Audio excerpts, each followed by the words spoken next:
Hello, everyone, and welcome once again. I am JT, aka the Master, and this is For No Reason Fantasy Football.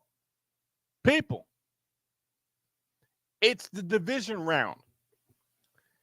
It's had an exciting game. I fell asleep on the game, to tell you the truth. I wanted to watch the game, but me being me, I was wore out, and I fell asleep. Now, my wife was watching the game because one of her teams was playing last night, the 49ers. And she told me this morning when I woke up that I missed an exciting game, 24-23. And it was one of a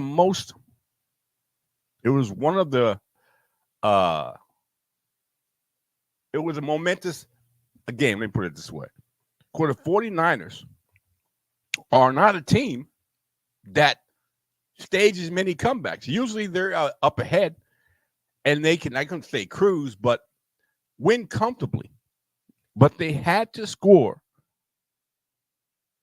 15 points. I think they scored 15 points in the fourth quarter to win the game. That's impressive.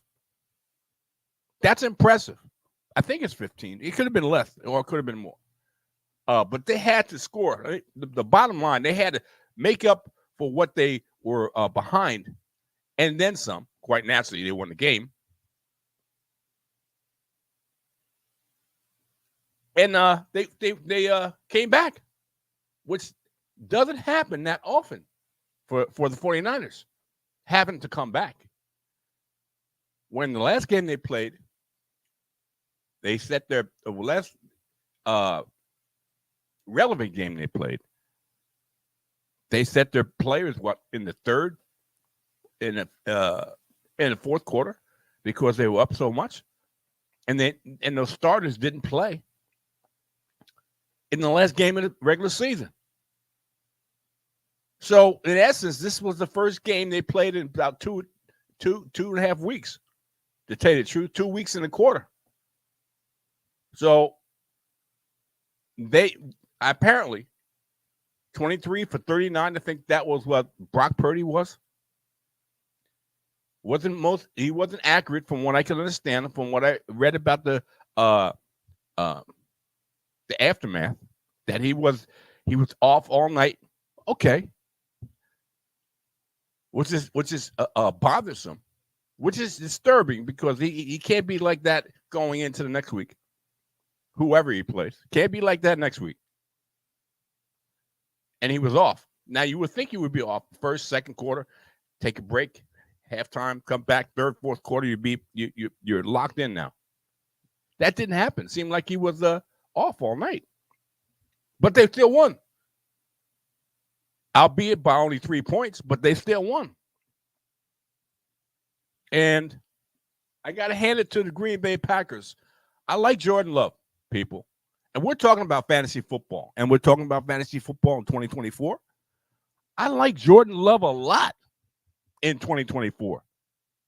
From the first game of the season till the last game of their season, even though it was the last game they played in the playoffs, the second game into the playoffs, Jordan Love has progressed. And I said it yesterday on the FSP show, 1 o'clock Eastern Standard Time, on YouTube, on Facebook, and also on X, formerly Twitter, that he's going to be at least a top 10. In my opinion, probably a top 5 fantasy quarterback. And the fact is, man, they were up. 49ers had to scramble the number 1 seed against the number 7 seed, which was the Green Bay Packers. They had to scramble to win that game. You think, and I said this on the same show yesterday, a few weeks ago, that that quarterback and those young wide receivers are growing up together and going to get a great rapport, okay, with each other. They're going to be the youngest team in the NFL. they're going to be a dangerous team, a extremely dangerous team in the NFC North and in the NFL. Anybody who comes to play them, whether it's on the road, whether the Green Bay Packers are on the road or the visiting team is coming to Green Bay, is going to have issues with this team. This is, let me put it this way, people. Okay. 2 years in a row, I said I wanted a piece of the Minnesota Vikings offense. Well, I want a piece of the Green Bay offense, whether it be a running back, maybe not Aaron Jones, but you have to wait and see. Maybe but a piece of that offense in Green Bay. I want a piece of that offense, without a doubt. Now I'm talking about a piece of Green Bay's offense, piece of the Minnesota offense, piece of, I'm trying to think some really offensive teams here. Maybe a piece of the Kansas City Chiefs offense, a piece of maybe Philadelphia's offense. You got to pick and choose. AFC, NFC, whether you want AFC East, NFC South, NFC West, and also the same thing in the AFC. Maybe even the Chargers. Okay? And the reason why I wanted to talk about this, because the theme of this show right now, today, the theme of this show today is head coaches and how relevant they are to fantasy. Okay? And the philosophy. And if they're not head coaches, are they going to be head coaches? Are they offensive coordinators, defensive coordinators from a different team coming to the teams that are looking for head coaches? And we all know, if you don't, I'll let you know. The Chargers, the Falcons, the Seahawks, the Tennessee Titans, the Washington Commanders, and the Carolina Panthers. Okay? And not necessarily in that order. But the last two,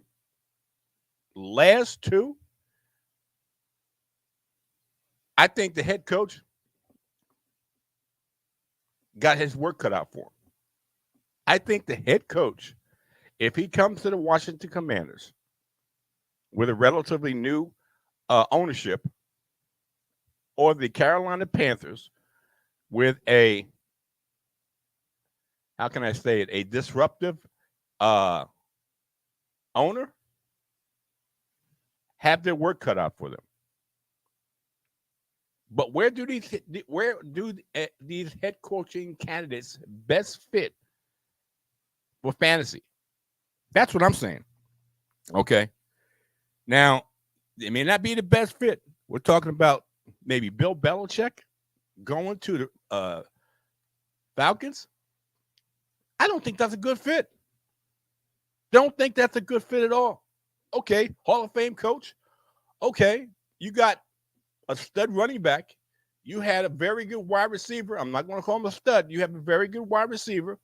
And you had, and I just found out yesterday that their tight end, Kyle Pitts, was dealing with a knee issue all year. That may have contributed to his inconsistent play. But you have a very good tight end, a very good wide receiver, and a very good running back in Atlanta. Does Bill Belichick know how to handle that? Or is he, I shouldn't say, or is he going to get an offensive coordinator that knows how to use those pieces other than Arthur Smith, who was the head coach / offensive coordinator of the offensive coach of the Falcons last season and didn't misuse Bijan Robinson for one. Misused or was playing musical chairs with quarterbacks? Really? Let's talk about the Chargers. Now, they've been interviewing, I think they interviewed Jim Harbaugh, which is an offensive-minded coach, quarterback coach. or quarterback-friendly coach, I should say. They've been interviewing, I think, Mike Rabel, maybe Bill Belichick. Really? They've already had a defensive-minded coach and Brandon Staley. Wash my mouth out with soap. I mentioned his name. And that didn't work out well. Well, you have a nice offensive pieces, much less they're getting older. Mike Williams can't stay healthy. Keenan Allen is one of the older wide receivers in the game. But you have a quarterback with potential. Okay. Untapped potential, or has he reached his peak in Justin Herbert? You don't know that. You haven't had a offensive-minded coach. Okay, Kellen Moore, he was OC, wasn't impressed with the offensive coordinator, and Kellen Moore. I don't know if he's been in interview for the job. Hopefully he doesn't get it, because the offense was highly inconsistent. Highly inconsistent. But I want a piece because of the players on that team, offensive players on that team. I want a piece of that. And like I said, I wanted a piece of, and I also had, there happened to be 3 teams in the NFC North I want a piece of. And I didn't mention it, and it just dawned on me. And I'll bring it up right now. The Detroit Lions, Green Bay Packers, Minnesota Vikings, Kansas City Chiefs, Philadelphia Eagles, maybe a Dallas Cowboy, depending on what they're going to do in the running back position. But I don't know if that makes a difference in the running back position, because that head coach who got retained, I don't know how, but he got retained. I'm talking about Mike McCarthy, is not a running back friendly coach. He likes to throw the football. A running back's an afterthought. I said this a few years ago when Mike McCarthy first got hired. I didn't like the hire. Okay, he won 12 games. He won 12 games continuously throughout his head coaching tenure for the Cowboys. But what happens in the playoffs? Yep. What happens in the playoffs? They got dusted by the Green Bay Packers, and he still got his job. Albeit, he's got 1 year left on his contract. Jerry wants to get his money's worth. Okay, I can understand that. But at the detriment of your players, your team, he already said, Jerry Jones already said, I don't have that much time left. Okay, you don't have that much time left, but you're wasting another year with Mike McCarthy. Okay, maybe fantasy relevant, and that's what we're talking about in fantasy relevant head coaches or offenses or offensive coordinators that go to whatever teams. Chargers, Falcons, Seahawks, Titans, Commanders, and Panthers are the teams that don't have head coaches. And more than likely, if a head coach comes in, he's not going to retain the offensive coordinator. Albeit that offensive coordinator was there last season. Those 7 teams or 6 teams didn't do so well in the offensive part of the the Seahawks did pretty well. But the Chargers were very highly inconsistent. So you would think that the offensive coordinator that was there in 2023 will not be there in 2024. That's what I'm thinking. Okay? That's what I'm thinking. I would not, if I was a head coach coming into a new organization and had an idea of what my offense was and knew the offensive scheme of the existing offensive coordinator, and it didn't agree with what I wanted to happen, would keep that, would retain that offensive coordinator. I don't think it's going to happen. I think every one of these head coaches, Chargers, Falcons, Titans, Seahawks, Commanders and Panthers are going to change their offensive coordinators to fit what they feel. And that is definitely relating to fantasy football.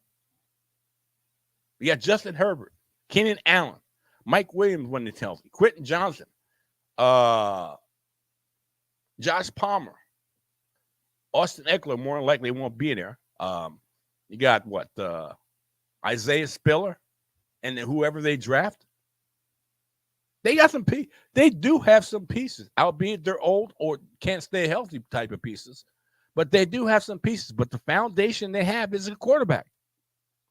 And and I'm just going to go down this list. Okay, I'm starting with the Chargers. The history of the Chargers, albeit wherever they played, Los Angeles, San Diego, or whatever, is mainly a passing team. Mainly a passing team. And a friendly to a quarterback friendly, a wide receiver friendly, running back friendly in fantasy. It's the Chargers. So you would have to think that there would be an offensive mindset, maybe not an offensive head coach, but an offensive-minded high mindset would be to the advantage of the pieces they have in the Los Angeles Chargers. Pay attention to the coach. I've said this before. Pay attention to the head coach, and the offensive coordinator. Okay? Most defensive-minded coaches are conservative in nature, want to run the football a lot, and take chances on occasion. Hence, the Chargers. If they pay attention to the head coach and the offensive coordinator,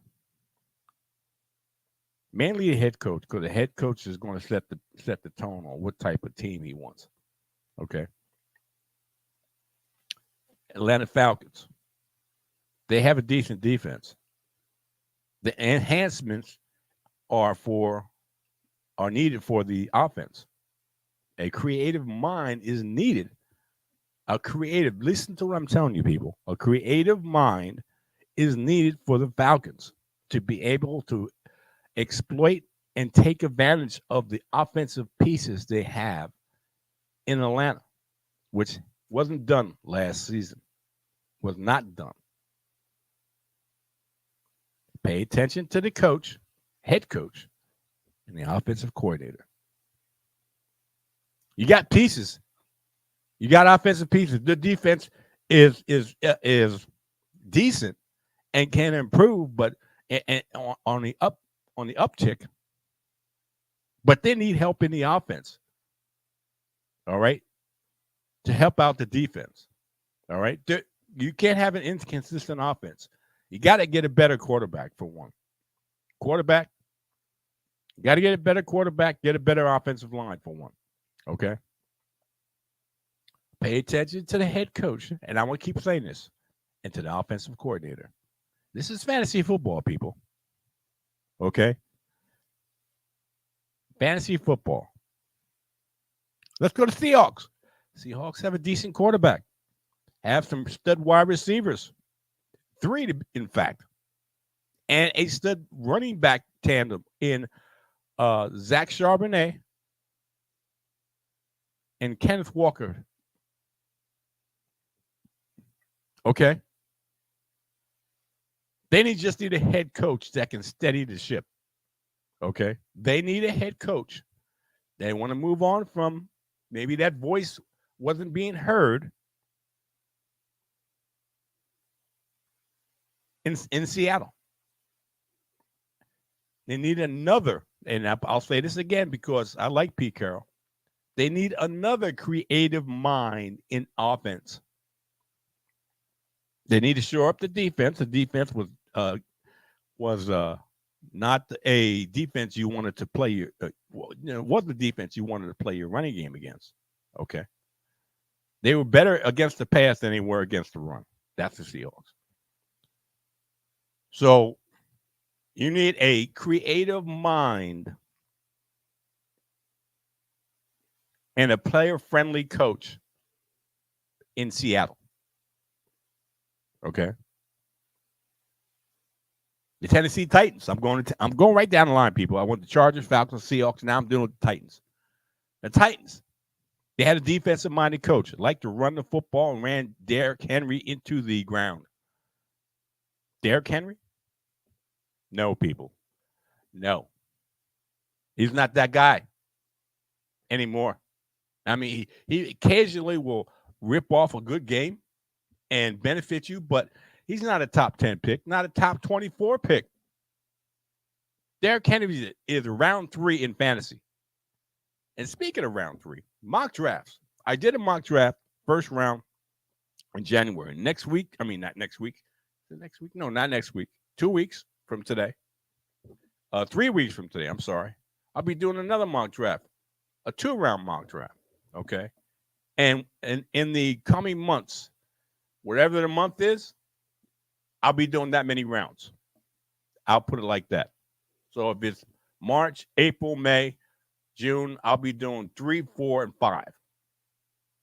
6, okay? I'm by the time we get through this, leading up to the game, leading up to fantasy football in 2024, I'll be doing a normal, which is probably 16 rounds, a normal, half of that.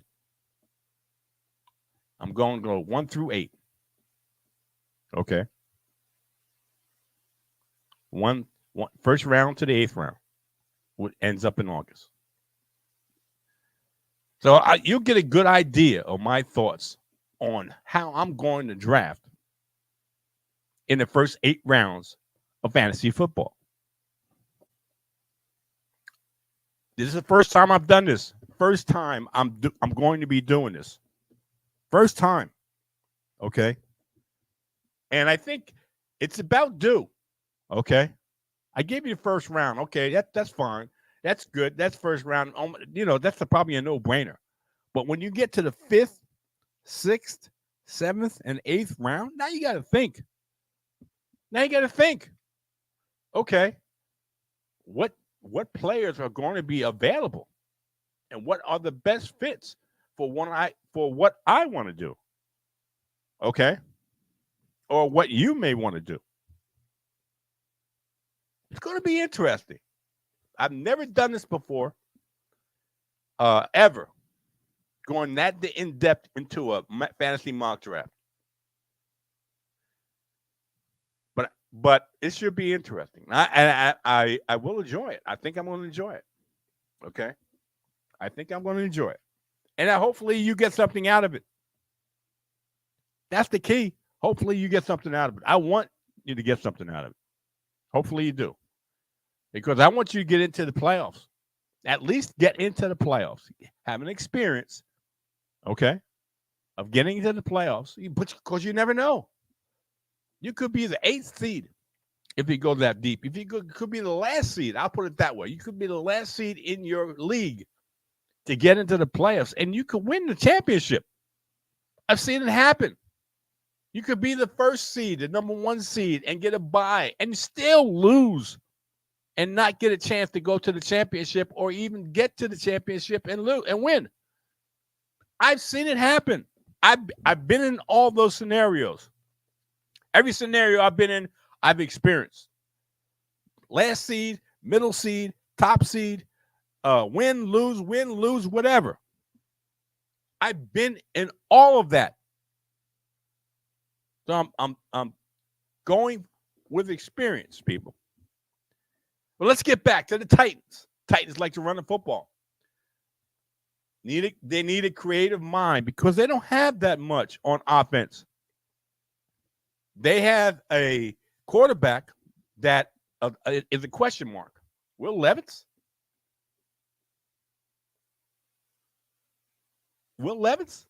Is he the answer? You got Ryan Tannehill that's no longer under contract. Are you going to retain Ryan Tannehill? Ryan Tannehill going to somewhere? That's quarterback friendly to a better offense, to a better head coach and offensive coordinator, to a better set of players on that offense. Where is Ryan Tannehill going to go? What are they going to do with? They got an older wide receiver in DeAndre Hopkins. How was he going to be? He's on a decline. You don't have a lot of pieces. You don't have a lot of pieces in the Titans. That's not encouraging. So they have to do their due diligence to get young talent in the draft. And they have to hopefully develop what they have on the offense more. Their defense is a good defense in running. They have to shore up their passing defense. So they have some work to do. And I'm like I said, in all these situations, Chargers, Falcons, Seahawks, and we're talking about the Titans right now. You can need a creative mind. Pay attention to the head coach and the offensive coordinator. Okay? It's an offensive-minded mindset in the NFL nowadays. That's why I haven't mentioned the defense. You got to be able to score. You have to be able to score. No longer a Tennessee Titans type of offense. That's outdated. That's what I think. That's why the reason why they get rid of Mike Vrabel, because his mindset was running the football. Is he going to get hired somewhere else? Don't know. Bill Belichick getting hired somewhere? Don't know. Pete Carroll getting hired somewhere else? You don't know. Ron Rivera? Oh, yeah, Ron Rivera. Fired from the Commanders. Is he going to get hired somewhere? I don't know. Is he going to, some of these coaches going to revert? And I know Belichick is not going to revert to a defensive coordinator. Vrabel, maybe not to a defensive coordinator. Pete Carroll, maybe not to an defensive coordinator. Ron Rivera? Don't know. Take a step down. Reflect on what you did in the past.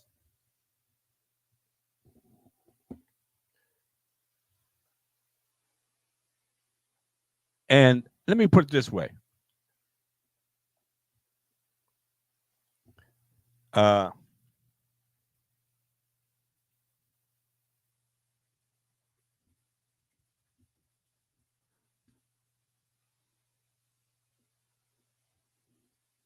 me put it this way. And let me hold on, people. Let me just do this again. Let me just do this again. Obviously, Mr. FSP said he didn't get an invite, and I'm going to send him another invite. And we'll see what happens.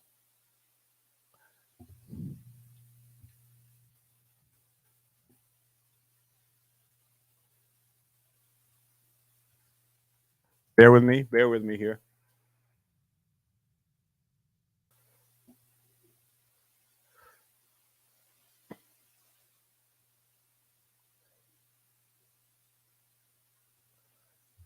And hopefully I'll see Mr. FSP. And shortly. So we'll see what happens. Anyway, let's go to the Tennessee Titans. Like I said, the Tennessee Titans, they had a conservative offense. They love to run the football. They were good against the run on defense. They were not good against the pass on defense. Hence, you have a bad combination here. You like to run, you're a conservative offense. You like to run the football. And your defense is bad against the pass. And what did I tell you about this? I told you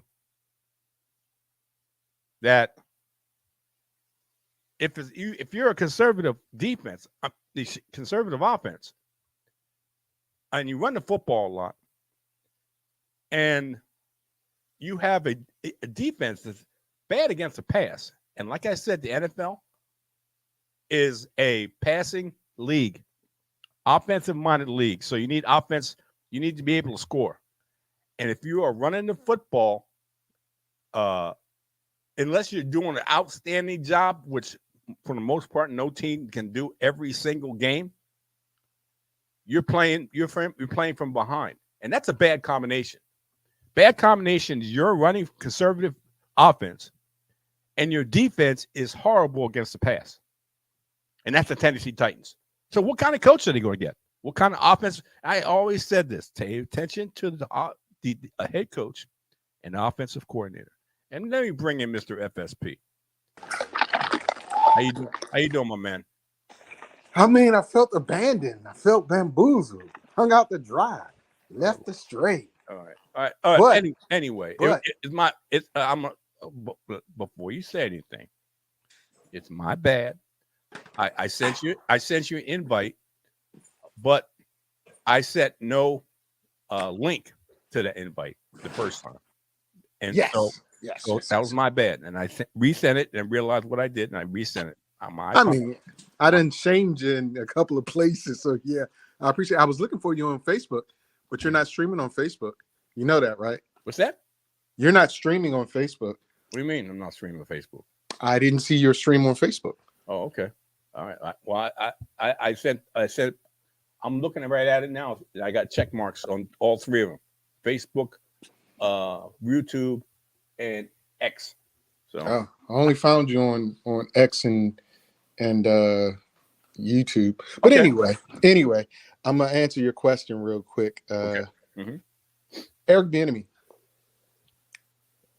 Eric Bieniemy going to the Titans? Yeah. Okay. Listen to what I'm going to tell you, and I want you to listen really good. I'm going to listen very well. I listen a lot, and I want you. That's why I wanted you on here, because I wanted your insight. Because the theme of the show, I don't know if you know it or not, fantasy football and head coaches. What good head coaches would go to what team would be beneficial for fantasy football? Talk to me. Tennessee Titans. Eric Bieniemy. So here's what we have to understand. Yep. What type of coach was Mike Vrabel? He's a defensive-minded coach. Very exactly. Very conservative. Very close to the vest type coach. Yep. That did not get along or agree with the style and the plans, apparently, that the owner and the new GM had in place. Right. That leads me to believe he wasn't on board when they got Will Levis. That's what that makes me believe. Okay. Now, what does Will Levis do best? Throw the ball. He's not that good of a passer. He's not that accurate yet, but he makes plays outside of the pocket. Yep. Eric Bieniemy's system is derived on players or the quarterback being athletic and making plays outside the pocket. Okay. You dig? Yep. Now, you said, and I'm going to tell you you're wrong again. Okay. I got a little echo, so I'm sorry. You got to bring me on the other way. Okay, hold on. Let me just bring you on. Oh, you want to show your face now? Okay, no problem. No problem. Hey, you notice I didn't say anything. I want to show my face now, huh? Okay. Okay. All right.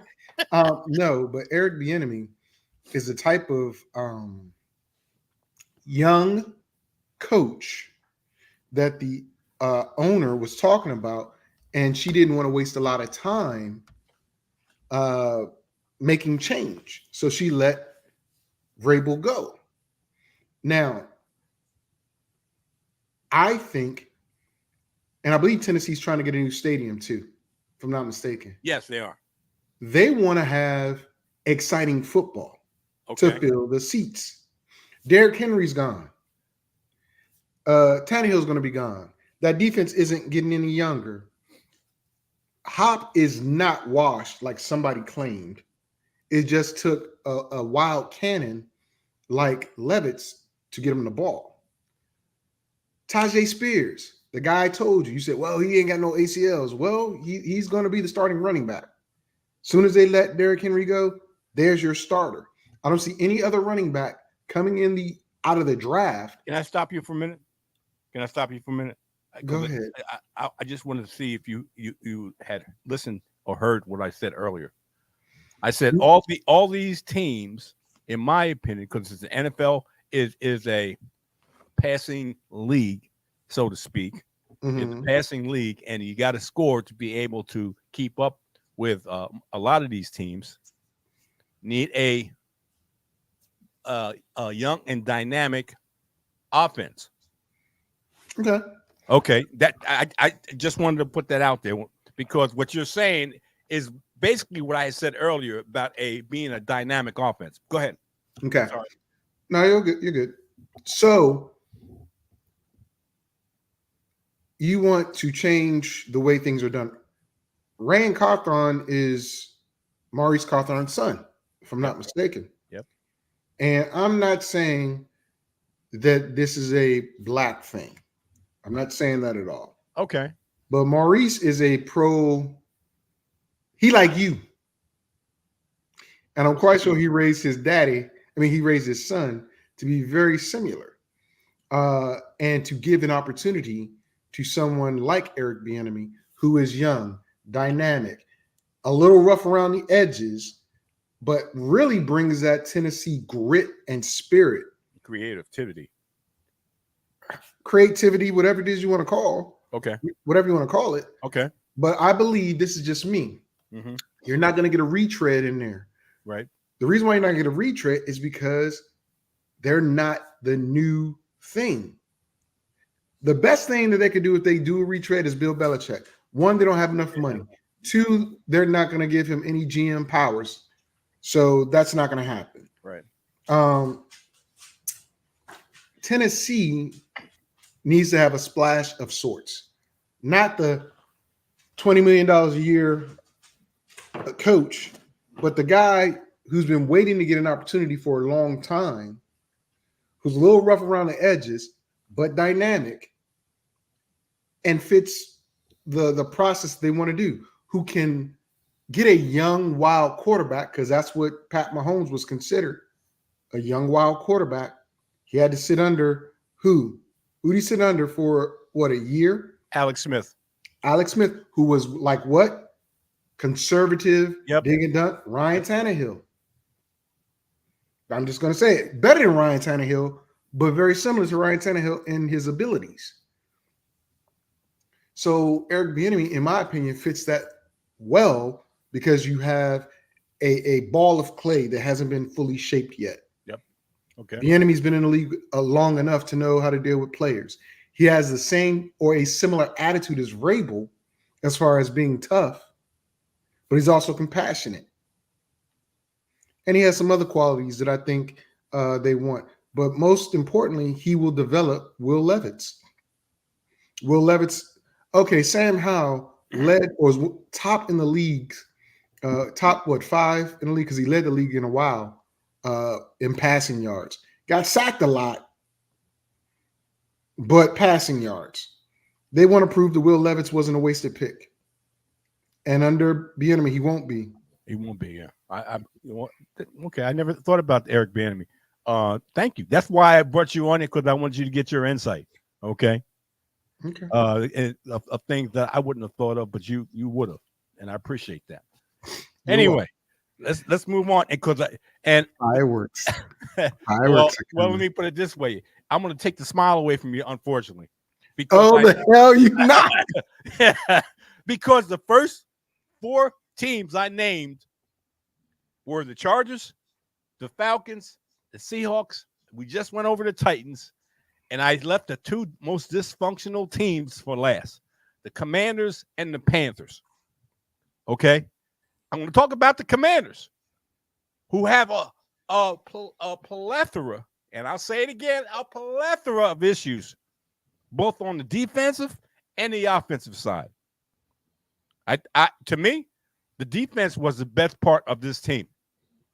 To me, the defense, even though they got gashed in one of the most highly I'll say it this way, gash teams in the passing game were the Washington Commanders. So they need to fix their pass defense for one. But even though they were throwing a lot, the Commanders need to fix their passing game because they passed because that was their best suit. Running the football, I know you like Brian Robinson, and a lot of people like Brian Robinson and Anthony Gibson. Okay. They're two capable backs, but their offensive line was not the type of offensive line that you could run the football effectively. So they passed instead. And that's why they passed so much. Because that was their best, what they felt, the offensive coordinator felt was the best way to move the football. And quite naturally, I said earlier, and I'll say it again, it's a passing league. It's an offensive-minded league. So you got to score points. You got to score points. So the question is, quarterback, offensive line, and sometimey, and I know you love them, but sometimey wide receivers. Sometimey wide receivers. Talk to me about the Washington Commanders and who you think would be a good fit in fantasy. Well, for the Washington Commanders. Okay.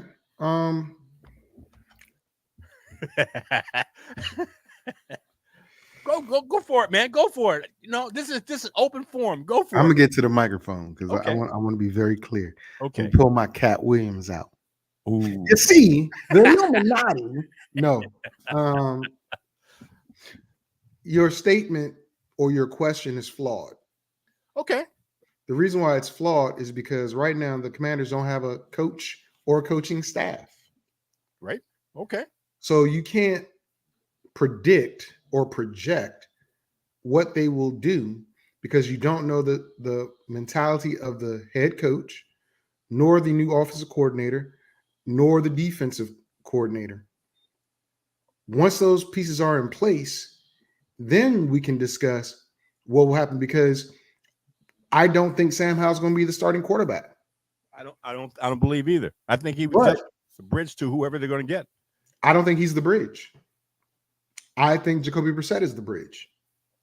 Oh, wait, whoa. Stop. Time out. No. You asked the question, correct? Yeah, and I'm trying to answer it. I asked the question, and I'm trying to answer it. I asked the question, and I have the right as the host of this show to stop you at any time.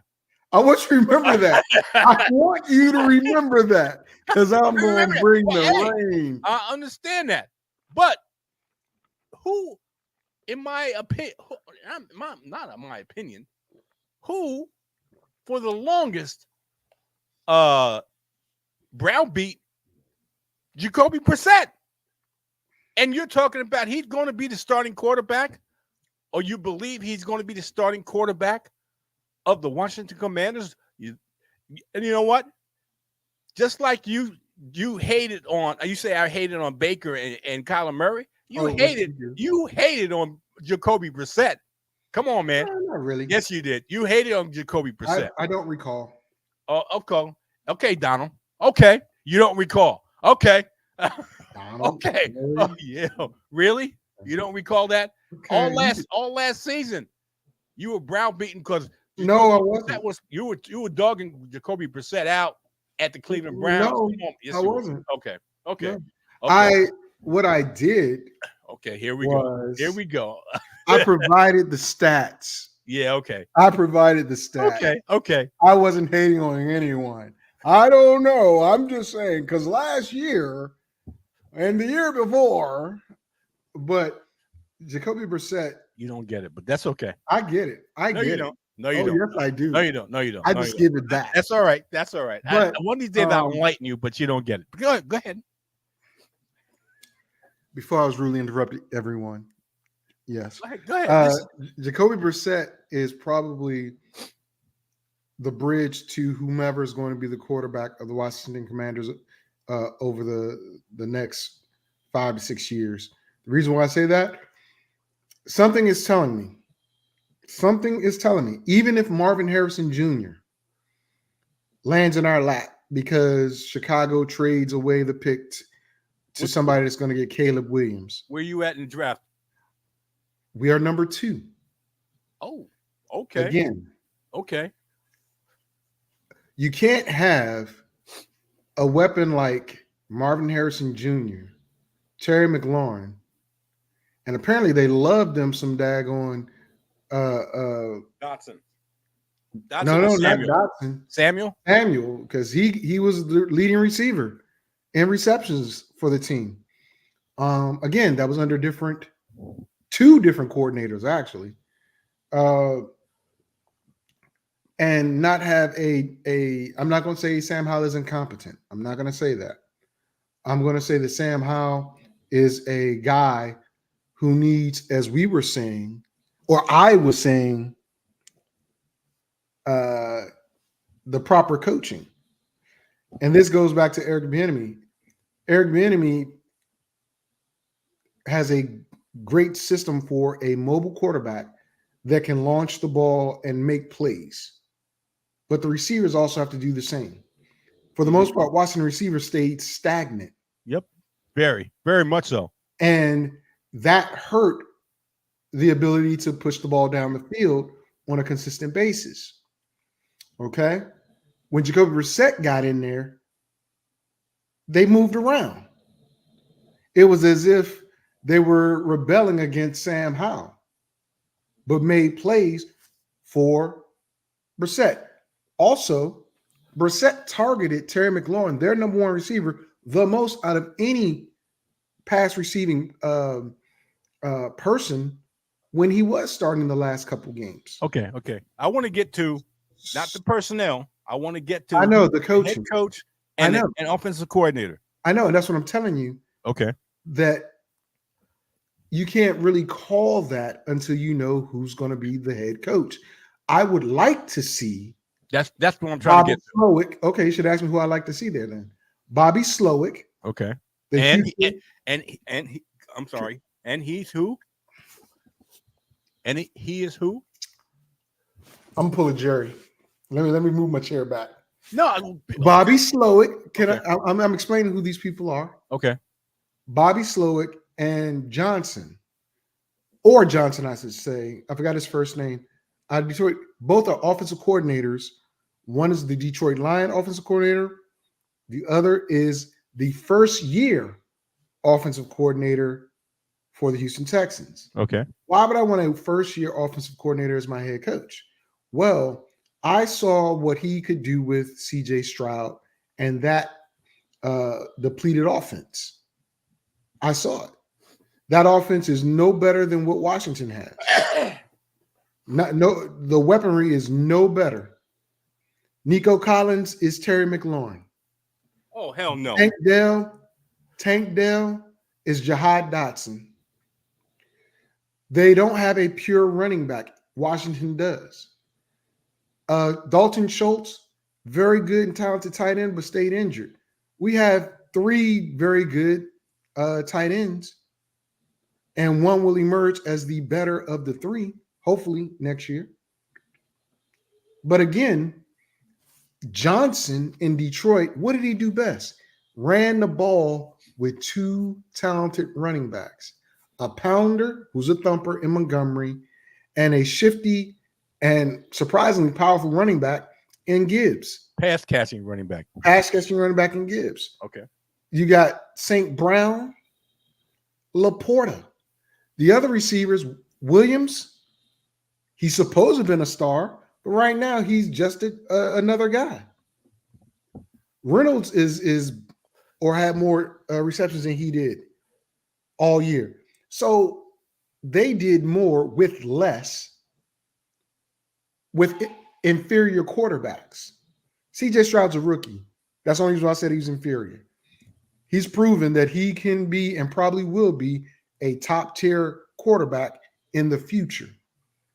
But we didn't know what we were getting legitimately out of him until we saw it develop over the season. Because remember, Houston didn't come out gangbusters, man. Right. Came out slow. Right. And they had to build, and they built, Right. and they got better. Right. So that's why I said if one of those two were to be the head coach of the Washington Commanders, they'd also be the offensive coordinator. And you already have Jacoby Brissett in-house, who is able to do all the things that Jared Goff did in Detroit or is doing in Detroit, and what CJ Stroud is doing or did for the Texans. Who would be a better fit? Long term or just to get in the door? Those are two different situations. Why would that make a difference? Whether just get in the door or long term? Because long term says that they're going to draft. Long term says they're going to draft a quarterback this year with the amount of talent that's out there. Now, do I think all 5 of the top quarterbacks coming out are worth it? No.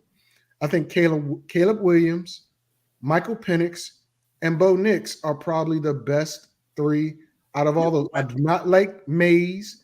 I don't like Daniels, who won the Heisman. And I don't like. You think Penix seems like he's a dink and dunk type of quarterback? Oh no, he is not a dink and dunk. But I will say this: Penix. Let's get his name right. Put some respect on his name.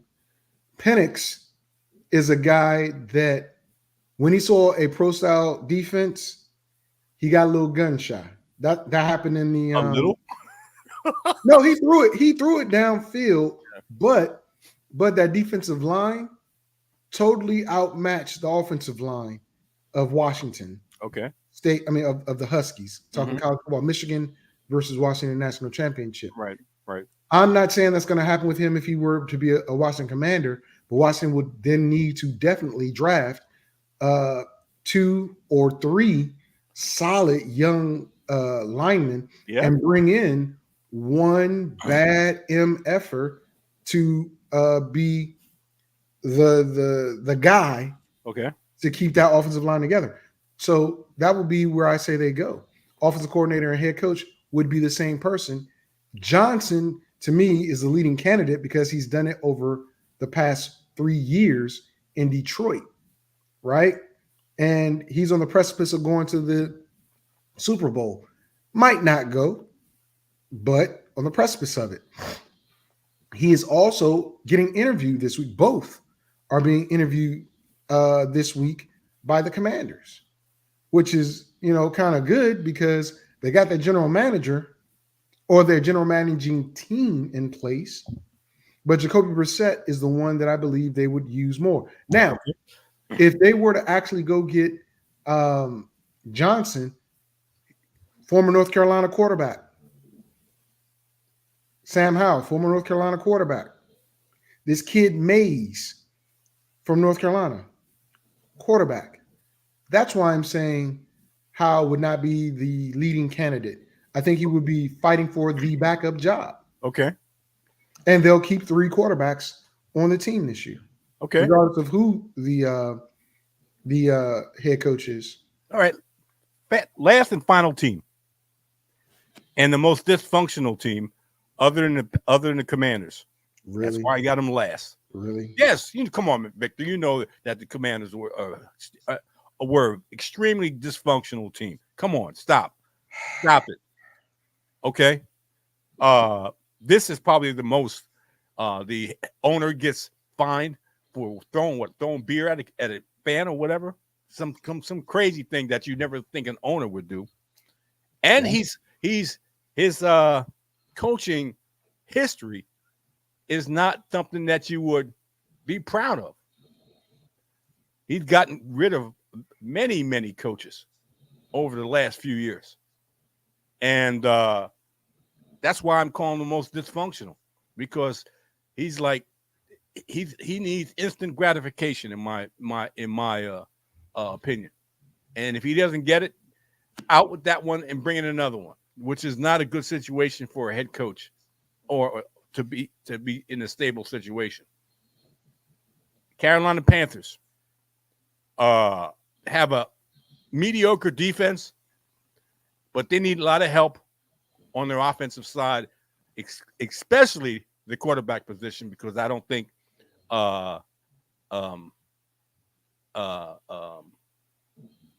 Tattoo is a good quarterback. in my opinion. Yes, tattoo. Yes, you remember Fantasy Island, right? You know, I know exactly what you meant. so I don't think he's a good quarterback. He's not. You are extremely disrespectful. That's all I'm going to say. Hey, look. It's your show, disrespect, man. When I call it like I see it. Okay, he's a little taller. Tattoo. He's a little taller than I am. He's probably weighs less. I know he does. Weighs less than I do. And to me, he has less ability. Then you do? No. Well, let me put it this way. The way he played, I could have probably done the same thing, and come off the bench and play that way because he did. He played like hot garbage. He may not have had a decent offensive line, but come on, man. The plays he didn't make were atrocious. The plays he did not make were atrocious.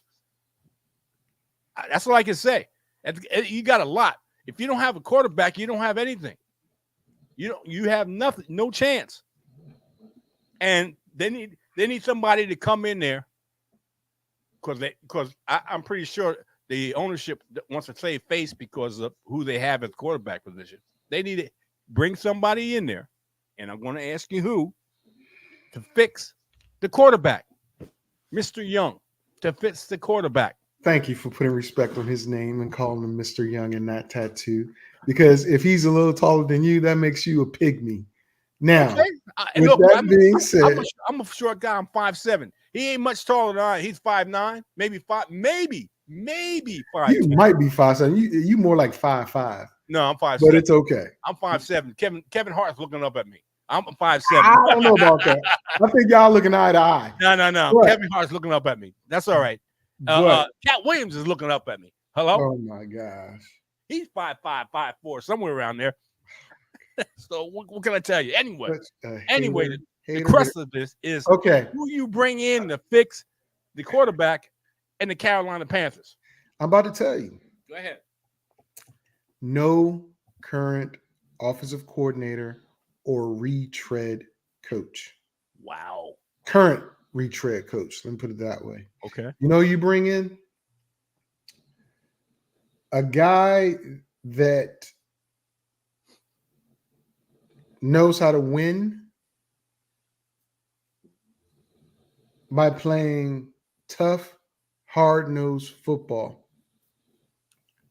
And not saying that Young does not have talent, because I believe Young has talent. He just has talentless people around him. You bring in Jim Harbaugh. You give Jim Harbaugh whatever he wants, because Jim Harbaugh is going to run the ball and complement that very, very strong and good defense. You also give Jim Harbaugh a little bit, not complete, but a little bit of GM control. The reason why I say Jim Harbaugh is because if you are a current NFL coordinator or recently fired coach, you don't want that type of owner. He's Daniel Snyder 2.0. Yep. From what I'm understanding. Yep. And him throwing the beverage on a fan, that's a fan being a fan, not an owner being a fan. Right. Okay. And what current coach or offensive coordinator wants to get their first shot or a retread shot at an organization that has an owner that the fans of the city don't even like? You're going to start to see, if they don't get the right coach and the right chemistry, empty stadiums or the stadium being filled with the opposing team. Same thing happened in Washington. Washington played 16, 17 away games with Dan Snyder as the owner. So you bring in Jim Harbaugh, you say, okay, Miles Sanders, you want to stay hurt? I got a kid coming out of Michigan that I know is going to run just as hard and better than you in Corum, I should say. And I can get him in the later rounds because he's not a first round pick in the NFL. It's probably a late second, early third round pick because that's where I'm picking at anyway. Because I don't have any first round picks because I gave them all to Chicago. Or if it comes down to it and this man doesn't have a job, he'd be willing to accept it. Mike Vrabel. Why? You know, I was thinking about Mike Vrabel, but I The don't know. reason why I say him or Harbaugh is because they're both going to run the rock and they're going to play defense. They're not going to look for the big splash play. He did decently with Ryan Tannehill, a converted wide receiver to quarterback, and made his living in the NFL as a quarterback. Now, Derrick Henry's going to be a free agent. Ryan Tannehill's going to be a free agent. They could come in and Derrick Henry could take that starting job like that. Ryan Tannehill can compete with Young. Young should win it, but if he doesn't, Young could then learn a little bit from the weak-armed guy. So those would be my two picks, mainly because of the ownership. And again, Mike Vrabel might not want that position because of the ownership, but I know he still wants to be a head coach. And if I'm going on record, that's going to be the last head coaching job filled. You think so, huh? Yes. Yes, okay. Because all the candidates, who have they interviewed that's been a big name? I haven't heard of anybody being interviewed. They've interviewed a lot of people already, none of which have been big names or coveted folks yet. I don't know if they're going to interview more people. I don't know if folks have turned down opportunities to interview there. But David Tepper is allegedly, not the best person to work with or work for when it comes to deciding, what's going to happen with that team. Apparently, allegedly, Reich wanted CJ, or one of them wanted CJ, the other wanted Young. And when Young wasn't doing well, Reich took the blame for that. So that leads me to believe that the owner wanted CJ. Okay. I don't know. All right. Yeah, Reich did come out earlier before the draft and said that there was a disagreement on who they wanted to take first. He did reiterate that there's two different camps on where we need to go with the quarterback, the first pick. Well, there you go. Yeah. I'm not saying that, that was the end all be all and why it happened, but I would think the struggles of that quarterback, and Frank Reich has been supposedly a quarterback whisperer, played a big role in his firing. Well, let me put it this way, and I'm going to throw the shade back to you. Maybe he was uncoachable. Maybe the quarterback in Carolina was uncoachable. Well, I'll say this to your insolence. Listen, I'm not an NFL executive. Oh, however, don't even go out. Oh, however, if an NFL executive said he was uncoachable, that could have been what they meant. You, on the other hand, you're just speaking out the side of your mouth. I was just saying that a certain person has said that certain players, plural, certain executives I said certain person. I didn't say executive. I said I know you didn't. So who is that certain person? certain person said a certain players, multiple players, different players were uncoachable. And who's this person? I mean, at least give him a title. I'll give him a title, and I'll put a Mister behind in front of it first, a Mister FSP. Well, that Mr. FSP was quoting executives. See, this is how he likes to do it, ladies and gentlemen. Mr. FSP was quoting executives from the NFL Network and ESPN. That's the part that this Magic Man 1954 don't say because he likes to. That's a bailout. That's okay. That's a bailout, but that's okay. Front runner. I understand. I wasn't. I wouldn't expect anything. I wouldn't expect anything different. That was a bailout, but that's okay. Bailout. Yeah, it was a bailout. That's all right. No, anyway, people, it's telling the whole truth, not next week. Next week, come to the end of the show. I thank Mr. FSP on my fault for not having him on sooner. That's my fault. That falls on my shoulders. It won't be the first or last time. Wait, that won't be the first or last time. That's its purpose. It's on purpose. He said it ain't gonna be the last time. That and the people, you know what?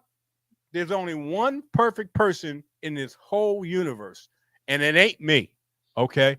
Well, we know and that's why I say it won't be the first or last time I make a mistake. It won't be the first time or the last time that I was wrong about anything. Won't be the first and last time. And won't be the first and last time that I said it won't be the first and last time. Hello. Again, can you tell the people how wrong you were about last week? I was wrong. You know what? Let me tell you how wrong you were. Let me explain something to you. And let me explain something to you. And sooner or later, I'm gonna give you the exact formula, and then you'll probably understand it, or you probably won't understand it more than likely. But that's okay. I give you the exact formula of what I'm doing. But you don't get it. But that's okay. That's fine. That's fine because I got big shoulders and I can take anything that's thrown at me. So it don't make a difference. Anyway, people. Next Sunday will be the last Sunday of this month. The year is gone by quick, people.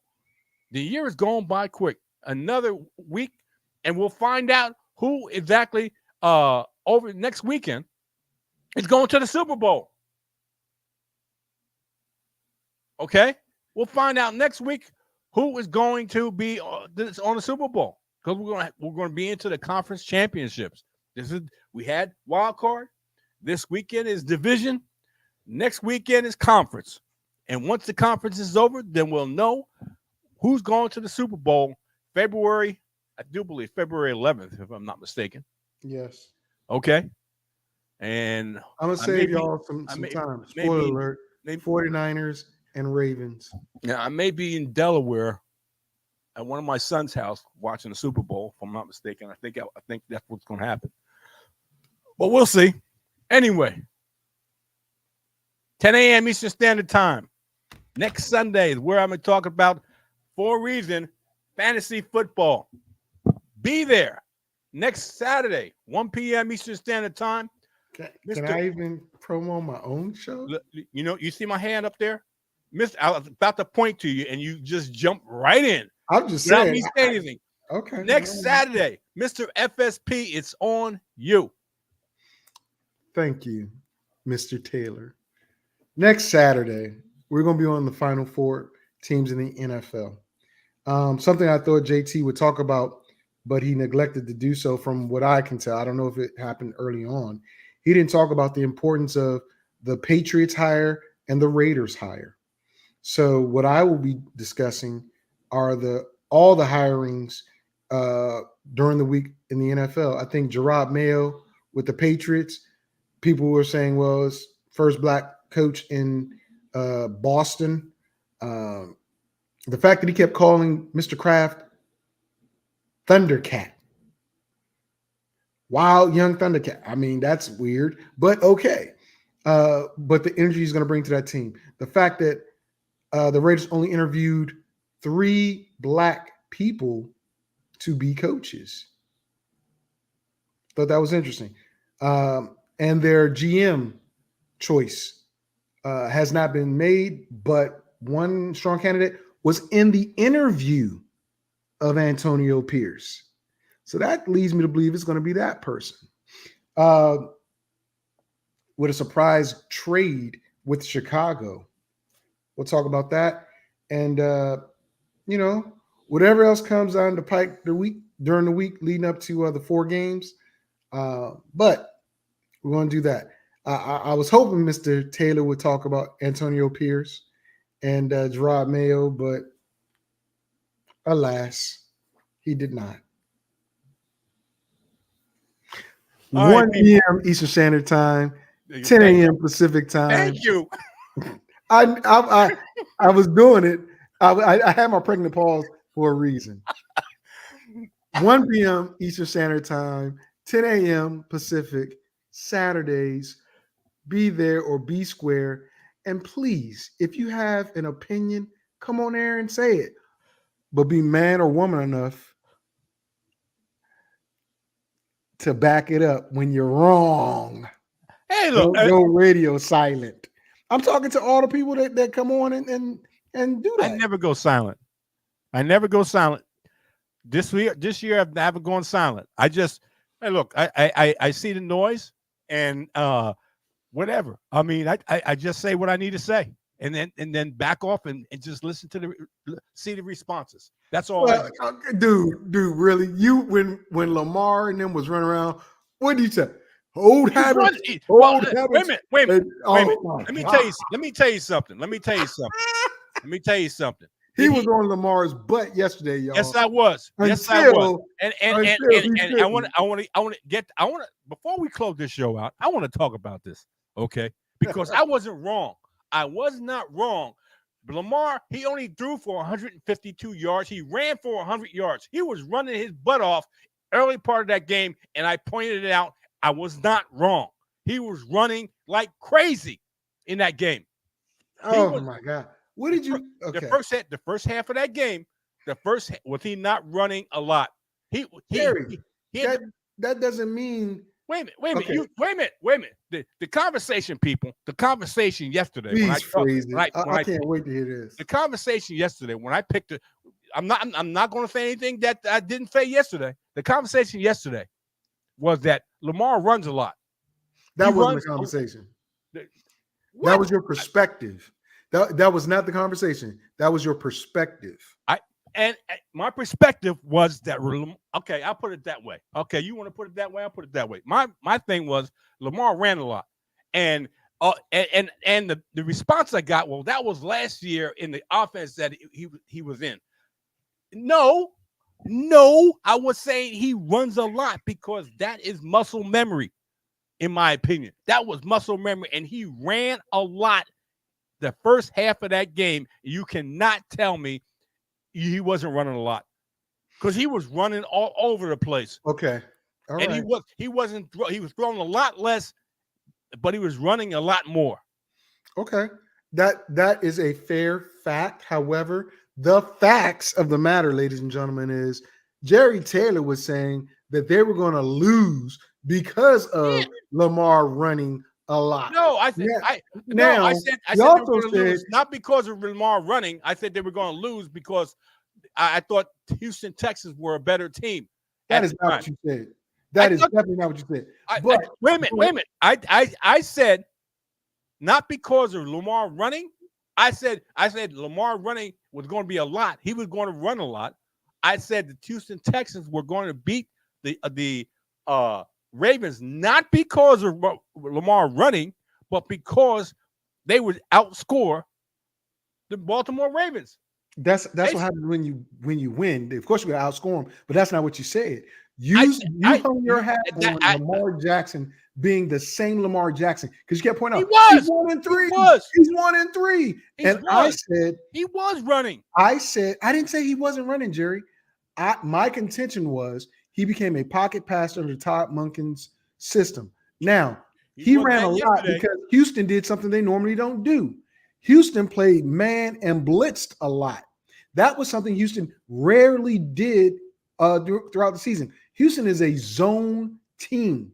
But apparently they were like, okay, well, he's picking people apart from the pocket. So they blitzed him a lot and played man.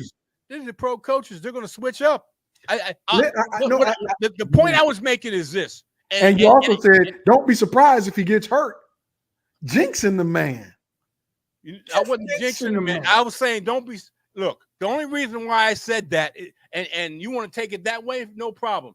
The only reason I said that is because he runs a lot. That's what I said. He runs a lot, and if you run a lot as a mobile quarterback, you set yourself up to have a higher percentage of getting hurt. Two other people were on this show that will validate what I'm saying and saying how Jerry was totally dogging Baltimore because of Lamar, not praising the Houston Texans saying they're a better team. Not once did he say they're a better team. Not once did you say that. But what if did I pick them to win? So I thought they were the better team. Did I pick them to win? So I thought they were a better team. Did I think? But your rationale, what I'm saying is your rationale had nothing to do with their talent. Your rationale had everything to do on Lamar messing up. In your interpretation, what I said was Lamar runs a lot, and your sidekick says he's a pocket sidekick. Your sidekick was saying he's in the pocket. He doesn't run that much, but that's BS. That's BS. What he did last year is what he did this year. That's muscle memory. Pressure comes, he reverts back to what he knows best, and that's running the football. Come on, man. That was obvious. He ran a lot. He ran for 100 yards. He only passed for 152. Come on, man. Come on. 2 passing touchdowns, 2 rushing touchdowns, though. He only ran for, but he doesn't run. He's in the pocket. He's a pocket passer. He's a pocket. That's what you guys were telling me. He's a pocket passer, and I said no. He's not a pocket passer. He still runs a lot. And all you guys were saying no, he doesn't. And I just pointed out he's running a lot. That's what he does. He runs a lot. This year, he had a different offensive coordinator. He's more in the pocket. He only. And I'll stress this again. He only passed for 152 yards and ran for 100. All season, he was more of a. I don't care about all season. I told you yesterday. No, I got what you're saying. You're talking about yesterday, but before yesterday began, all you had was the season and last season to go off of. You didn't have yesterday to go off of because it didn't happen yet. I know Lamar Jackson. Lamar Jackson runs a lot. He didn't run as much this year, is the point. In this game, yes. And that's what I was saying. That's what I was saying. Jerry, you were saying. I said he was going to run a lot. I said he was going to run a lot. And you guys said, no, oh my gosh. He's going to be in the pocket. He only, and I'll say this again. We were saying that he become a pocket passer. He's not a pocket passer. No one. I didn't believe Houston was going to blitz that much or play man that much. I'll be honest with you. Hello? I didn't believe that because they hadn't done it all year. And when they did it, they got burnt for it. So they played more zone. So you're reverting back to the season. Just like you just told me I was reverting back to the season. No. I'm not reverting back to the season. I'm talking about this game. I was talking about this game. This game, Lamar is going to run a lot. But you brought up facts over the years. You didn't say that's right. This was he's going to run more than he passes in this game. You said his history said. Does he ever? His history said that. Does he have a losing record at home? Does he ever lose? Jerry, he lost in Tennessee, and he lost 2 times at home, and he won 2 times at home. That's 2-2. No, at home. Yeah, no. That's 2-2 at home and 1 loss on the road to Tennessee. No. They didn't lose that game at home. They lost. Let me enlighten you, little grasshopper. Let me enlighten you. Lamar in the playoffs is 0-2 at home. 1-3 is his record in the playoffs. So his record is now 2-3. No. He's right. He's 0-2. He's 0-2 at home in the playoffs. He just won at home. So he can't be 0-2 at home. You mean in the past he was 0-2? Now he's 1-3. I mean 1-3. He's 1-2. 1-2 at home. Okay, and 2 and 3 is his But I overall believe he record. won 2 at home before. Huh? I believe he won 2 No, at home before. he's oh, Actually, he didn't win. It was not our kicker, but the kicker who won those games. anyway, doesn't make a difference. His record at home is 0-2. Matter of fact, hold His on. record, It can't be. It can't be. You know his- why? He lost the game to the Chargers his first time in the playoffs in San Diego. Then he lost the game at Tennessee. That's 2 of those 3 losses. So he can't be 0-2 at home. He cannot be. So wherever you get your information from, it is false. It is false because he lost to San Diego in San Diego. He lost to Tennessee in Tennessee. That's 2 of the 3 losses right there, Jerry. He's 1 and 3. Now he's 2 and 3 and 1 and 2 at home. He lost 2 games at home in the playoffs. I'm sorry, brother. Jerry, if he was 1 and 3 in the playoffs, I don't know where you get math in that. If he lost to the Chargers in San Diego and he lost to Tennessee in Tennessee, that's 2 of the 3. I mean, maybe my math is off. Your math is off. You just said the man before yesterday was 1 and 3. His total record. Yes, 1 and 3, correct. And he lost 2, and 2 of those 3 losses came on the road. 1 in Tennessee, 1 in San Diego. That means he only has 1 more loss, which happened at home. He couldn't have lost 2 games at home if he lost 2 of them on the road. He's 0-2 at home. How, Jerry? Tell me how. If he only lost 3 full games in the playoffs, and 2 of them were on the road, where does this other mystery 4th loss come from when you're telling me he was 1 and 3? Now, maybe he was 0 and 3 or 0 and 4, but he can't be 1 and 3, lose 2 games at home, but then also lost 2 games on the road. That don't make no sense. The math ain't mathing. Now I got to get Cat Williams on you. The math just ain't mathing. And I read 2,000 books this year, and it's only January the 21st. Lamar Jackson is 1 and 3 in the playoffs. Jerry. He was 1 and 3 in the playoffs. Okay, but you said he lost 2 games at home, but he lost 2 games on the road. So I'm trying to figure out where that other mystery loss came from if he only played 4 games and he lost 2 of them on the road. Here we go. I got Lamar Jackson's record here. In 2018, he played the Los Angeles Chargers and lost. At the Chargers, not at home. In 2020, he lost to the Tennessee Titans. And he lost to the Tennessee Titans and in Tennessee, right? He lost not in Baltimore. Titans. He lost to the Tennessee Titans in Tennessee. So that's 2 losses on the road. Where are you getting this second loss at home? Again, as I tell you, your math is faulty and your numbers are wrong. But you refuse to listen. In 2021, he lost to the Buffalo Bills. Okay? So that's he lost at home to Buffalo then, right? He lost to Buffalo. Yes. At home, right? And in 2024, he beat the Houston Texans. So thank you, Jesus. His overall record is 2 and 3. Yes. So where is these 2 home losses coming from? Again, you giving out false information to the people. You just lying on the man. Just because you have a bias. I don't have a bias. But you were wrong. I kept telling you were wrong, and you kept saying, "No, you're wrong." He lost 2 at home, and I'm like, dude, how can he lose 2 at home when he lost 2 on the road? And he's only played 4 games up until yesterday with a record of 1 and 3. Now he's 2 and 3. Okay. Now he's 2 and 3. Okay. He still has to lose. Nobody's debating that. I'm talking about. You said the man didn't win at home, bro. You said the man lost 2 games at home, and I'm like, no, he didn't. There's no way he could have lost 2 games at home if he only played 4 games and 2 of the losses were on the road.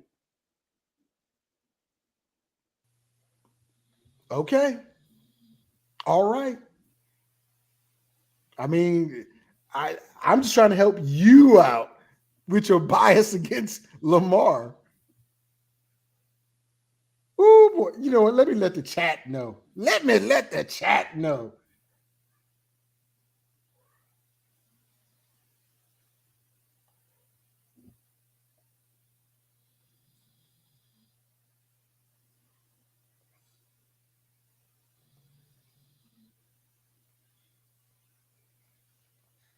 But I will say this. He did run a lot yesterday. Like I said, he was going to run a lot. I said he was going to run it. Let me put it this way. Okay, you guys can argue with me all you want, but when I'm right, I'm right. When I'm wrong, I'm wrong. I'll admit it. But I did say he was going to run a lot because that's muscle memory. That's exactly what he does. It's not. You did say muscle memory. You did say that. That's I mean, come on. But again, as I told you, no, I'm saying you're right. But on one hand, you're wrong and right because muscle memory, yeah, he takes off, but most of the time people are playing zone versus him, and he's become a pocket passer this year under Todd Monken.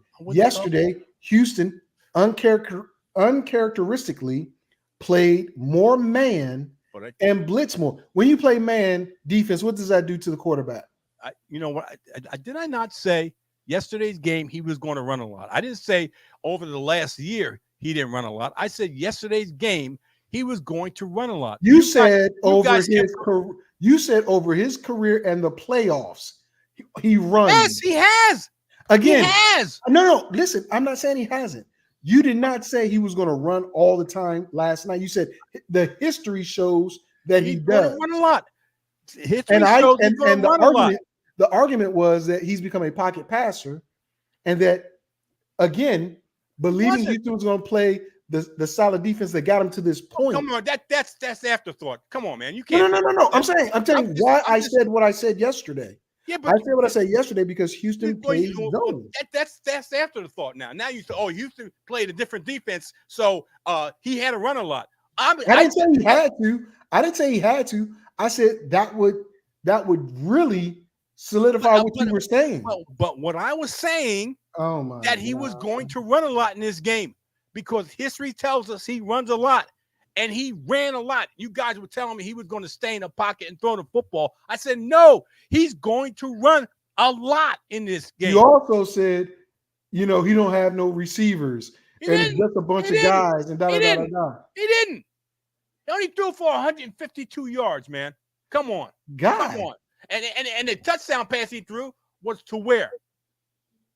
The tight end. The tight end. Okay. Who I said was going to do pretty well since Andrews wasn't playing. We know that because that's the type of offense. That's who he likes throwing to. We know that. He threw more to Zay Flowers. Most of his passes went to Zay Flowers. The guy you said was just a guy. He's just a guy. He's just a guy.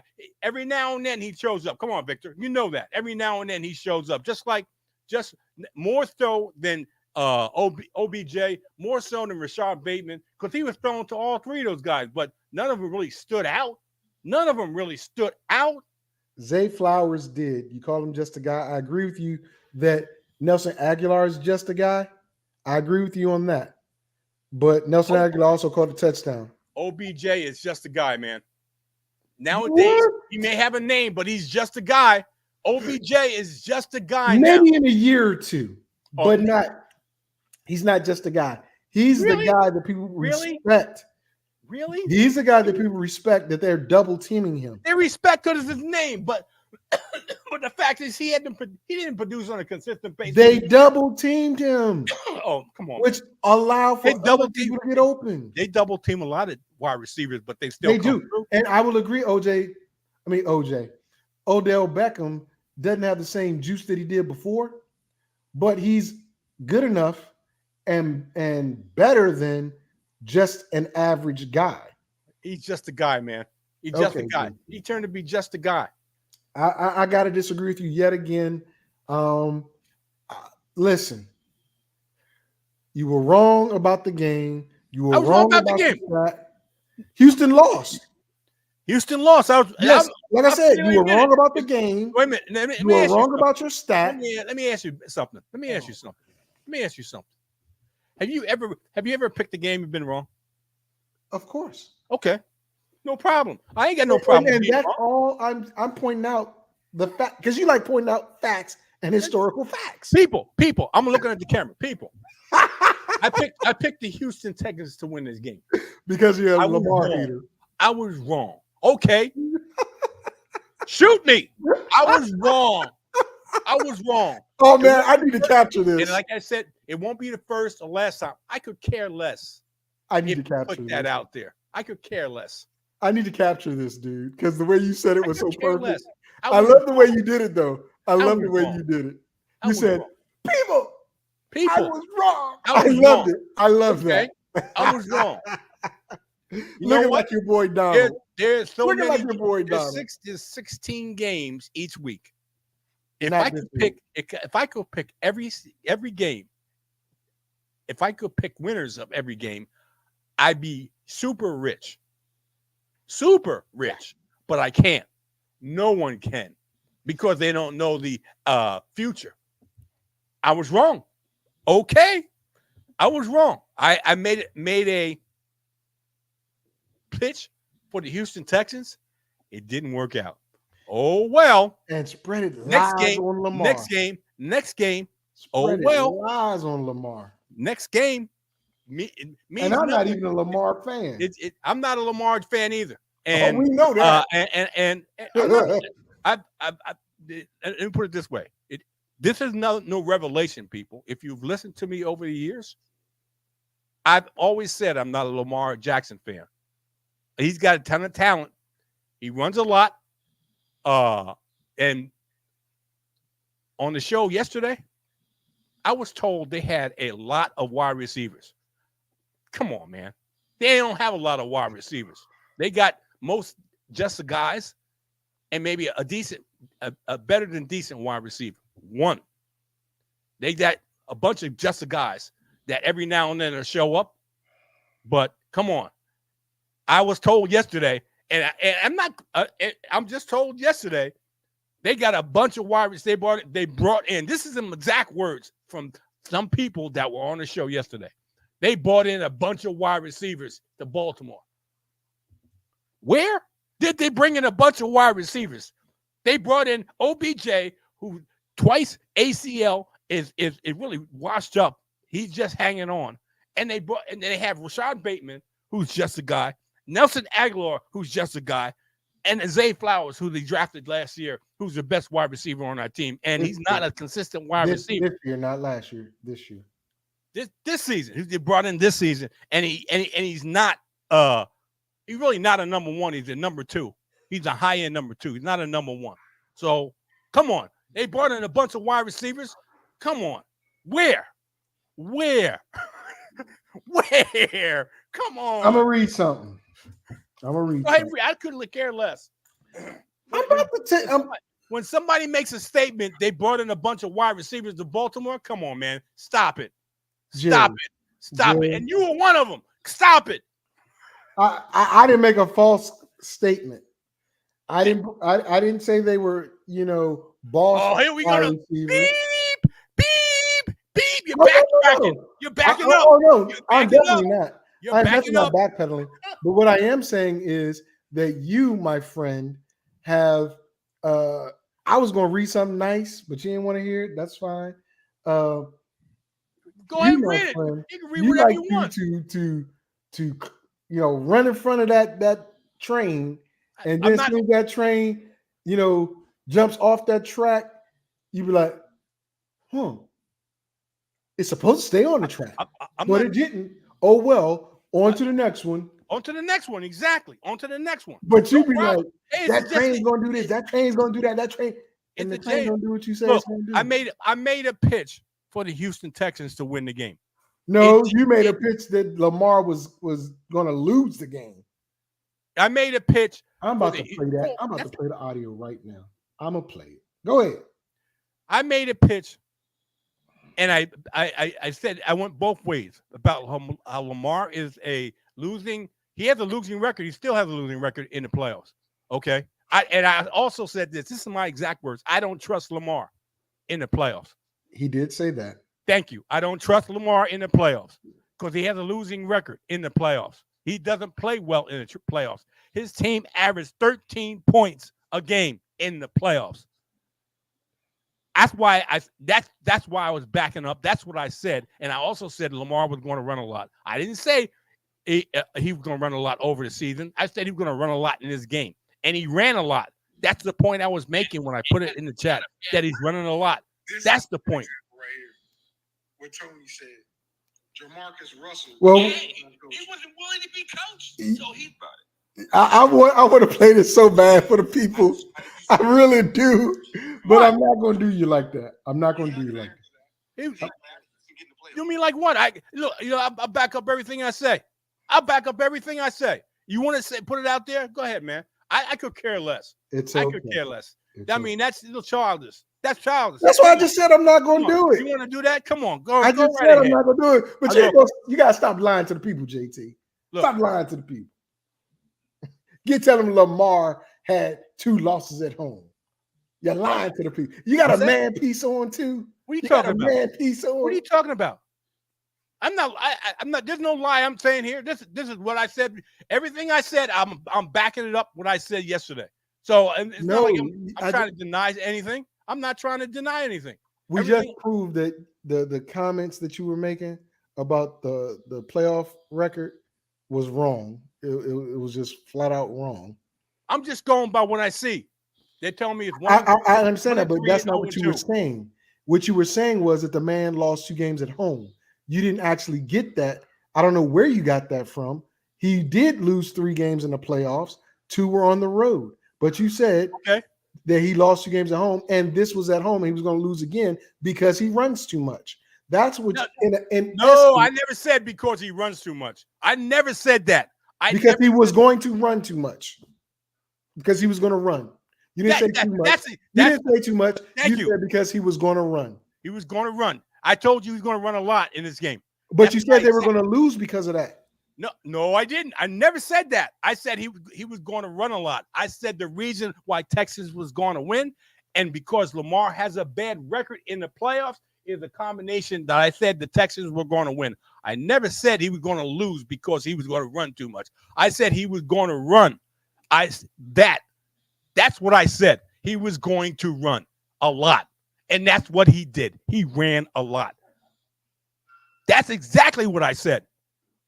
You go back over it. You can see it. I didn't say he was going to lose because he was going to run. I said he was going to run a lot.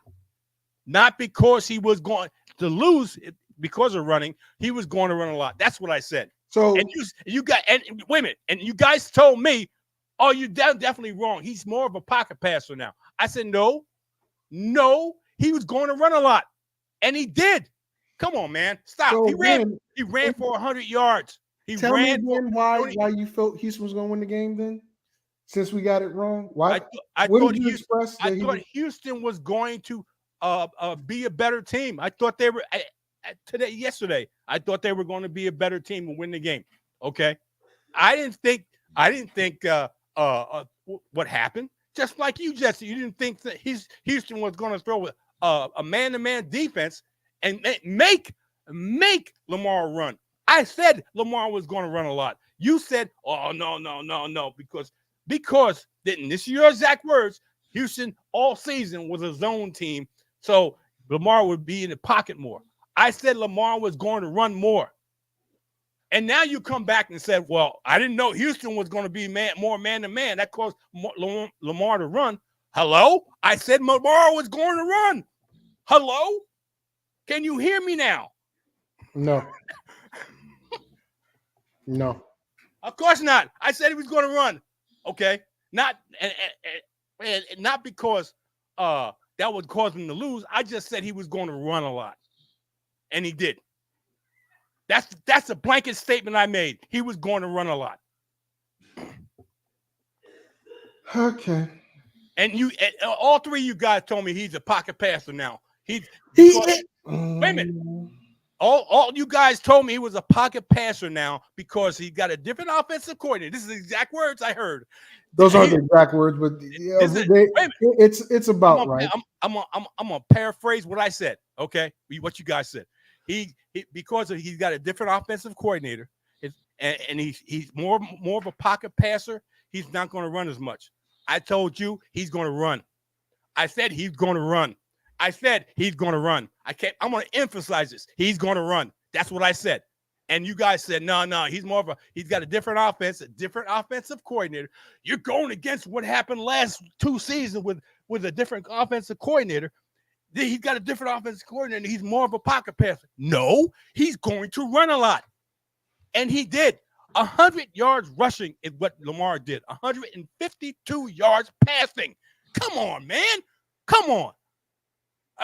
Come on. And I did not say, you can't tell me. I said he's going to lose because he runs a lot. I said he's going to run a lot. Jerry, this is your show. I'm gonna let you feed the people what you want. Did I not say everything I'm saying is true? No, you go back in exactly. You go back in the show. You Not go back exactly. in next week's show or last week's show or yesterday's show. I'm sorry, people. Yesterday's show, and you can see what I said. I said Lamar was going to run a lot. That wasn't the only thing you said. Is the point? You are capping off your vile hatred for the man. And No. I don't think Lamar is a good quarterback. I don't. And to this day, okay, he won. He beat the Houston Texans. Okay. And it's going to be, I don't think he's going to win next week, regardless who he plays. I don't think he's going to win next week. Okay, why? You don't even know who the opponent is. But to me, let me put it this way. I'm listening. And people, I'm not going to go back on what I said. Oh, yes, you will. And I'm looking straight into the camera. I don't think Lamar, whoever he plays, Kansas City or Buffalo, is going to win the game. I'll say that again. I don't think he's going to win the game.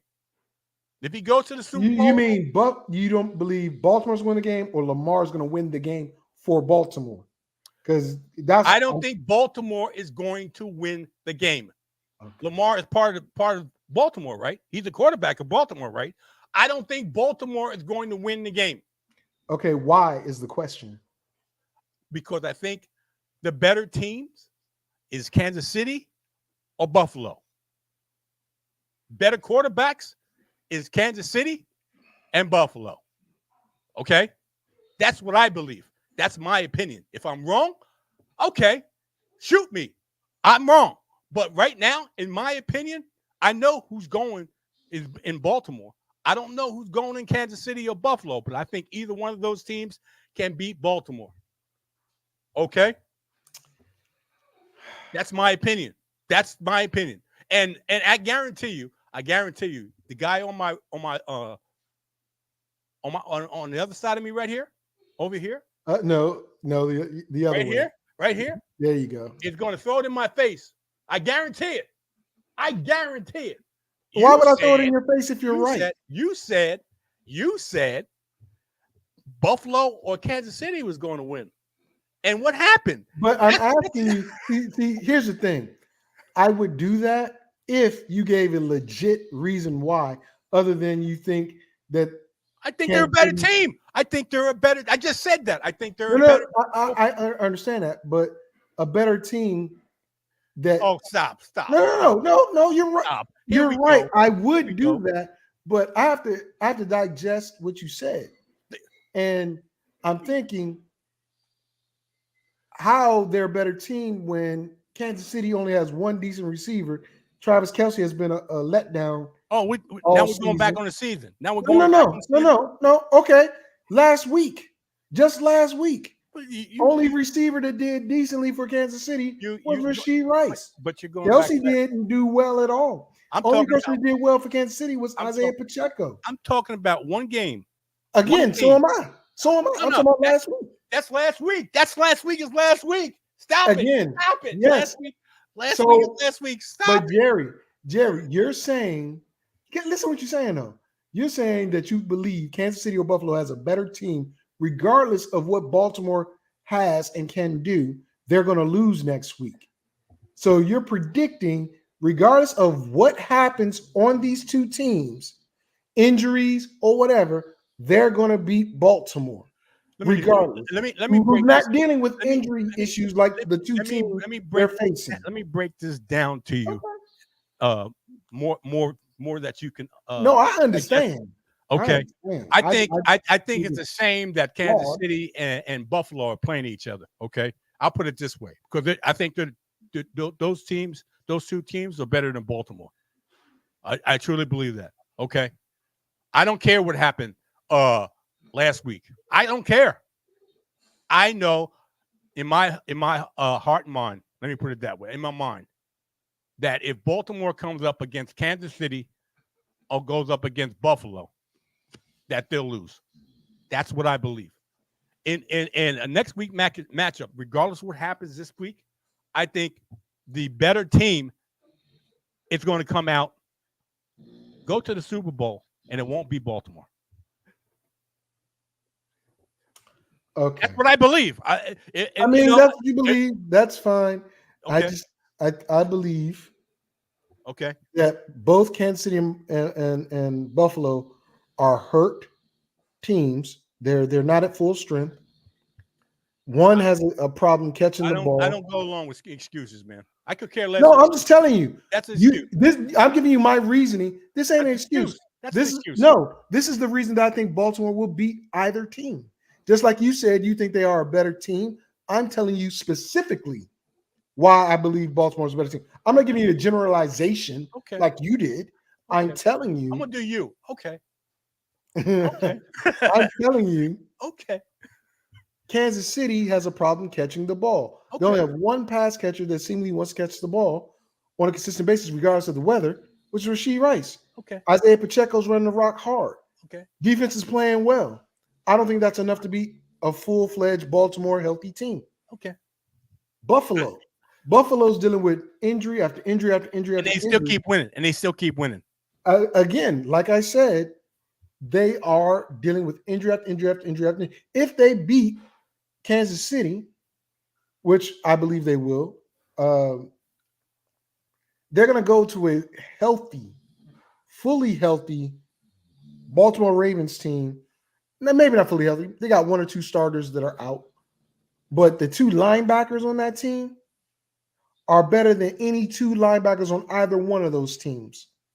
And as I told you what they would do is to CJ Stroud yesterday, Patrick Queen and Smith did that. Yep, you're right. And I believe they'll do that Okay. to either Josh Allen, who will try to run them over, big mistake, or Pat Mahomes, who will try to scurry out the way and then throw the ball off somewhere else. I'm just telling you. Okay. No That's problem. my reasoning. Not I think they're just a better team. They're a better team. I think their offensive scheme it will outdo the Baltimore defense. Okay. Either team. I think the scheme of their offense. I think the coaching of each team will outdo what the Baltimore Ravens try to do to that team. Okay.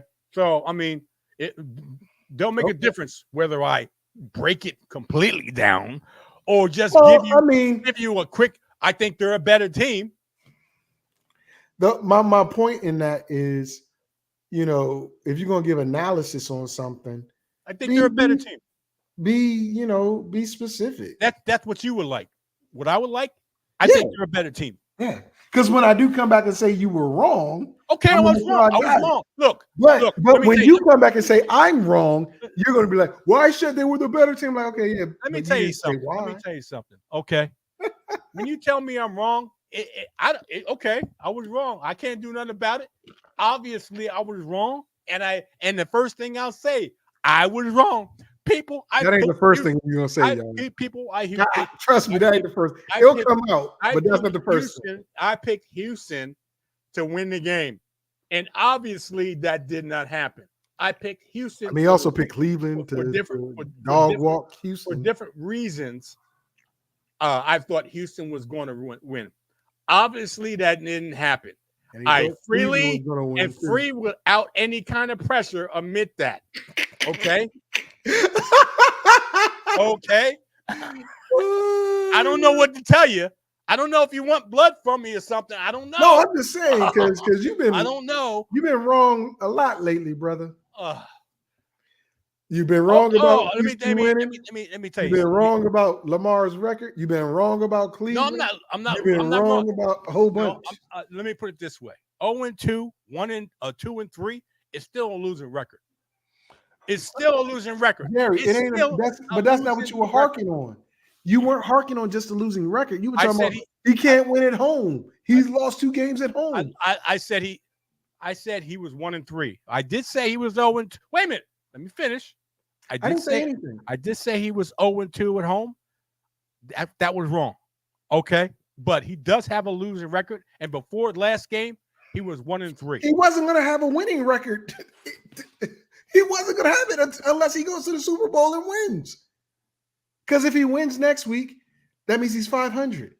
He has to go to the Super Bowl to have a winning record and win the Super Bowl. I mean, he's got to have a losing record, bro.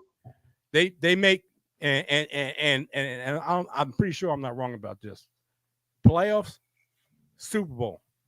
If you have a losing record in the playoffs and you happen to win in the playoffs and play in the Super Bowl, your record in the playoffs, if you win it, this is Lamar, will be 3-3.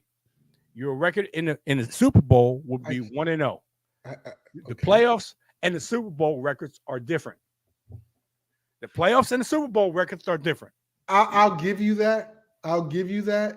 But if he loses in the Super Bowl, He 0-1.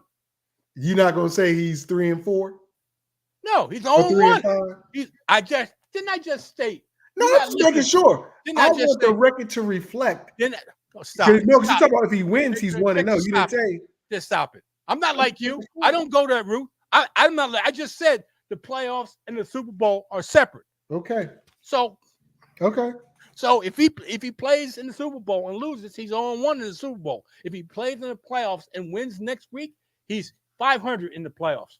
Okay, no problem. I ain't got no problem with that. So in essence, you're saying there's no way he's going to have a winning record in the playoffs until next year. Not this year.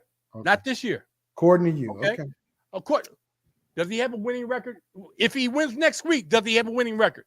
Jerry, for you, the playoffs the does he have stuff. No? Just answer the question. Answer the question. What's the question? If Lamar wins next week in the playoffs, Super Bowl's playoffs to me too. But go ahead. And will he have a winning record? No. Thank you. Remember, you said that. Yeah, and next week, if they win, he will not have a winning record. That's right. Right. But if he goes to the Super Bowl, in my opinion, I count the Super Bowl as part of the playoffs. No, not the playoffs. You can't tell me what to count. I didn't tell you what to count. Oh my God! I count the Super Bowl as part of the playoffs. Let me put it this way: everybody in God's country, in the sports world. Oh no! Everybody in the sports world, in God's country, counts the playoffs different than the Super Bowl, because this is what you'll see. This is what you'll see this is what you see from sports announcers.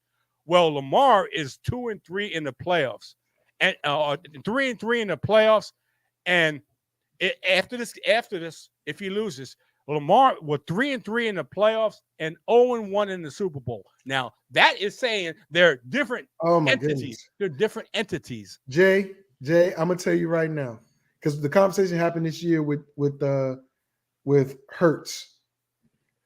They counted that Super Bowl loss, and they counted the Super Bowl win. Well, not the Super Bowl win because he wasn't on the team. He wasn't a starter then.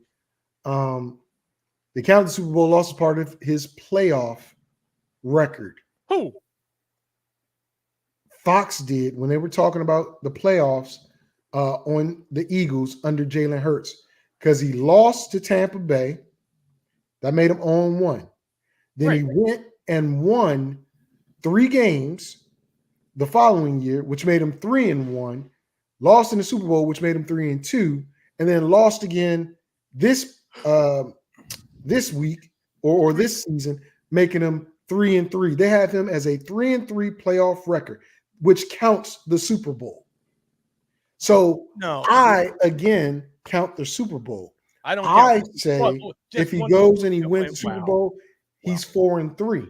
Wait a minute. That's me. Let And if me- he loses the Super Bowl, let me- he's let me- 3-4. Let me. Now you can just open up a freaking can of worms here.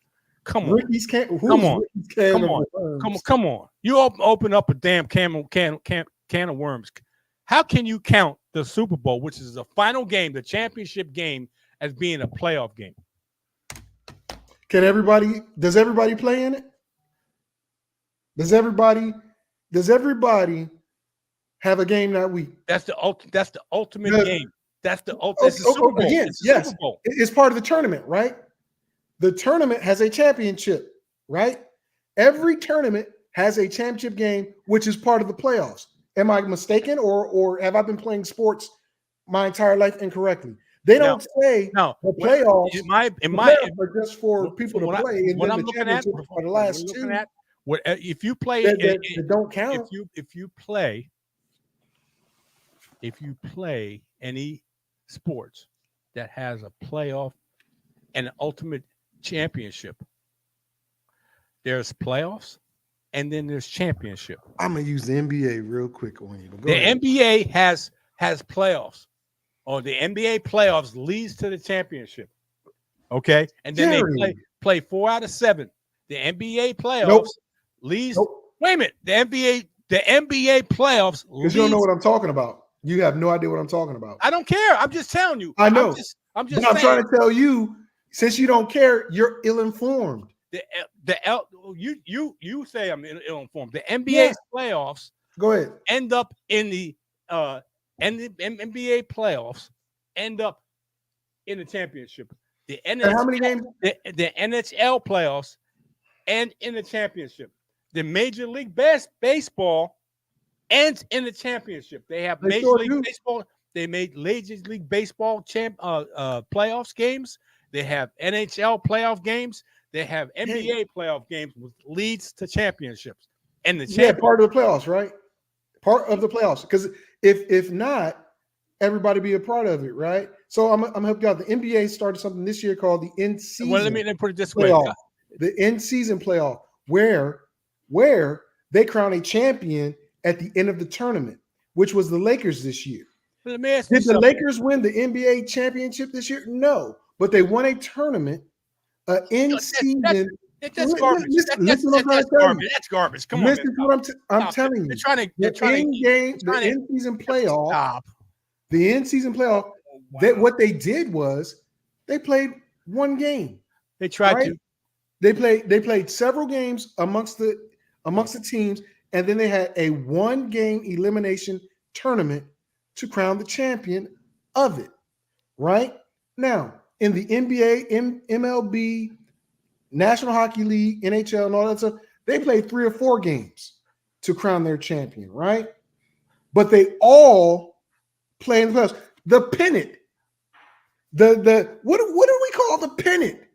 Because we say in baseball, Mr. Baseball, you win the National League pennant, you win the AL pennant, and then you win the championship, which is also called the what? The pennant. They won World the championship. Championship. It's called World Championship. It's not called the pennant. You won the World Championship. It's not called the pennant. My point of it, which again, you're not with me on it, but it's okay. The playoffs are part of the championship is a part of that playoff system. You separate it only because these teams have competed in the playoff to get there. All 32 teams in NFL compete to get to the playoffs. Only 14 make it to the playoffs. And at the end of the playoffs, one team is crowned the champion because that's how at the end of the playoffs, they go. One team is crowned champion. At the end of the playoffs. At the end of the playoffs, they go to the championship. They go to the championship round. They go to the championship. Yeah, a championship round, which is in what? Is that the regular season? They go to the championship, and the championship you win the championship. If you go to the Super Bowl, it's not part of the. if you go to the Super Bowl, in my opinion, is not part of the playoffs. The playoffs. Okay, that's what I'm saying. The playoffs. My opinion is that it is. Okay. Not You have a different opinion. But I just told you my opinion. you're telling me I'm wrong about my opinion. You have, and I'm saying this again. Oh my God. So you could, and I'm going to say it slowly so you could understand it. I mean, you said it quite clear. Thank you. In my opinion, you have your opinion. I have now mine. you're No. You Yeah. have your opinion. I have mine. In my opinion, I said there's the playoffs and then there's championship. Okay. That's different. And I said it earlier. And I said, but I obviously disagree you with didn't understand what I was saying. No. Because when I disagree with you and said that the championship is part of the playoffs, like, no, it's not. It's separate. And I'm like, In my opinion, okay, but that's not what you said. You didn't say in my opinion. Now you're saying in my In my opinion, okay. the playoffs are different. You have the playoffs, you have the Super Bowl. They're different. That's your opinion. Thank you. But again, okay, that's not how you people. phrased it. After an hour of going back and forth with various subjects, it just so happened, with various subjects, I'm getting the hell out of here. Okay, and I'm going to sit and watch with enjoyment these two games. Okay, that's going to happen. Kansas City Chiefs, Man, and also the who's playing? Who's also playing? Oh, the Tampa Bay Buccaneers and Baker Mayfield against the Detroit Lions. I enjoyed the video. I enjoyed the personal video of Baker. I really did. I thought you'd get a kick out of that. See, Jerry's a Baker hater. He's a Boomer Sooner hater. Anybody went to OU, he hates. So let me put it this way, people. I call talent out, whether it's good or bad. I call talent out. Victor doesn't like it when I think negative of who he loves. Baker, Mayfield, and Kyler Murray. He don't like it. And Jalen Hurts. But as long as I say something positive, he's all on board. If I say something negative, which happens to be true at the time, but you say more negative than anything. That's my point. What's that telling you? That you're a negative person? No, that's telling you that I've seen more negative than I've seen positive. Dude, there's always a positive and a negative. Let me put it this always. Way. I've seen more positive. Is. I've seen more positive, and I've That's called. What you choose to see. Wait a minute. Let me just say this, and you tell me if this is not a true statement. I call Baker out when and Baker and Kyler Murray, and if you want to put Jalen Hurts in there, when I seen bad stuff, and when I see positive stuff, I've also called that out. Oh, no. Oh, wait a minute. You're wrong. Because I know you did it once. No, wait a minute. No. Let me you saw Kyler coming back this year. That's the only time you said something positive about Kyler Murray. Only time. That's the only time you ever say anything positive. Because there's a lot of negative stuff going around Kyler. Come on, man. Oh my God. You couldn't even say he was an exceptional athlete. You couldn't say no. You couldn't say you know that. Why? You know why? Okay, because you're a hater, and I'm not the only one. But he was playing hero ball, and that was a problem. He was playing hero ball. It was all about him and not about the team. That was a problem. Come on, man. Come on. My God. Come on. I was calling him out on that.